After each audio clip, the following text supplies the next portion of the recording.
ನಮಸ್ಕಾರ ವೀಕ್ಷಕರೇ, ನೀವು ನೋಡ್ತಾ ಇದ್ದೀರಾ ಗ್ಯಾರಂಟಿ ನ್ಯೂಸ್. ನಾನು ರಾಮ್ ಬಡ್ಗೇರ್.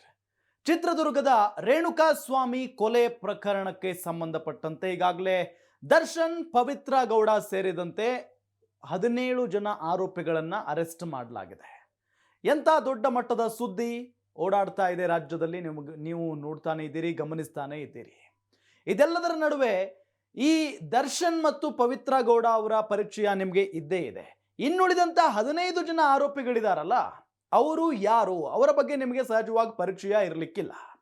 ಆ 15 ಜನ ಆರೋಪಿಗಳು ಯಾರು, ಎಲ್ಲಿಯವರು, ಈ ಕೊಲೆ ಪ್ರಕರಣದಲ್ಲಿ ಅವರ ಕೈವಾಡ ಏನು, ಅವರ ಪಾತ್ರ ಏನು, ಇದು ಸಹಜವಾಗಿ ನಿಮಗೆ ಗೊತ್ತಿರಲಿಕ್ಕಿಲ್ಲ.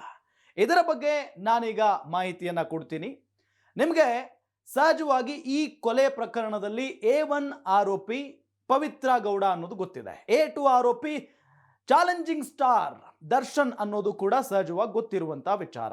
ಆದರೆ ಇನ್ನುಳಿದಂತ 15 ಜನ ಆರೋಪಿಗಳಿದಾರಲ್ಲ, ಅವರ ಬಗ್ಗೆ ನಾನು ಮಾಹಿತಿಯನ್ನ ಕೊಡ್ತಾ ಹೋಗ್ತೀನಿ. ಮೊದಲಿಗೆ A1 ಆರೋಪಿ ಪವಿತ್ರ ಗೌಡ ಅವರಿಂದಾನೇ ಈ ಕೊಲೆ ಆಯಿತು ಅನ್ನೋದು ಬಹಳ ಸ್ಪಷ್ಟ. ಜೊತೆಗೆ ದರ್ಶನ್ ಅವರಿಗೆ ಈ ವಿಚಾರ ಹೇಗೆ ತಿಳಿತು, ದರ್ಶನ್ ಅವರು ಕೂಡ ಈ ಕೊಲೆಯಲ್ಲಿ ಭಾಗಿಯಾಗಿದ್ದಾರೆ ಅಂತಾನೆ ಹೇಳಲಾಗ್ತಾ ಇದೆ. ಹಾಗಾಗಿ ಅವರು A1 ಮತ್ತು A2 ಆರೋಪಿಗಳಾಗಿದ್ದಾರೆ. ಇನ್ನು ಆರೋಪಿ ನಂಬರ್ 4 A4 ಆರೋಪಿ ಯಾರಪ್ಪ ಅಂತ ಅಂದ್ರೆ ಅದು ರಾಘವೇಂದ್ರ, ಚಿತ್ರದುರ್ಗದ ದರ್ಶನ್ ಅವರ ಅಭಿಮಾನಿ ಸಂಘದ ಅಧ್ಯಕ್ಷ. ಈತ A4 ಆರೋಪಿ ಆಗ್ತಾನೆ.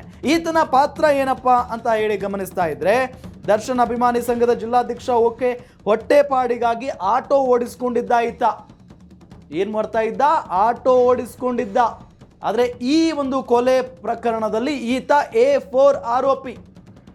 ಸ್ವಾಮಿನ ಕಿಡ್ನಾಪ್ ಮಾಡಿದ್ದ ರಾಘವೇಂದ್ರ ಏನಿದಾನಲ್ಲ, ಚಿತ್ರದುರ್ಗದಿಂದ ಸ್ವಾಮಿಯನ್ನ ಕಿಡ್ನಾಪ್ ಮಾಡಿಕೊಂಡು ಬೆಂಗಳೂರಿನವರೆಗೆ ಕರೆ ತಂದಿದ್ದ.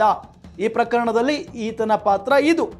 ಸ್ವಾಮಿಯನ್ನ ಕಿಡ್ನಾಪ್ ಮಾಡಿಕೊಂಡು ಕರೆ ತಂದಿದ್ದೆ ಈ ರಾಘವೇಂದ್ರ, ಚಿತ್ರದುರ್ಗ ಜಿಲ್ಲಾ ಅಧ್ಯಕ್ಷ. ಅಂದ್ರೆ ದರ್ಶನ್ ಅವರ ಫ್ಯಾನ್ಸ್ ಬಳಗದ ಅಧ್ಯಕ್ಷ ಈತ, ಮತ್ತಿನ್ನೇನೋ ಅಧ್ಯಕ್ಷ ಅಲ್ಲ. ಈತ ಏನು ಕೆಲಸ ಮಾಡ್ತಾ ಇದ್ದ ಗೊತ್ತಾ? ಆಟೋ ಓಡಿಸ್ಕೊಂಡಿದ್ದ.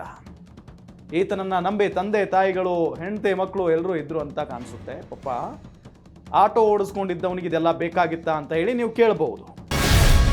ಗ್ಯಾರಂಟಿ ನ್ಯೂಸ್, ಸುದ್ದಿ ಖಚಿತ, ನ್ಯಾಯ ನಿಶ್ಚಿತ.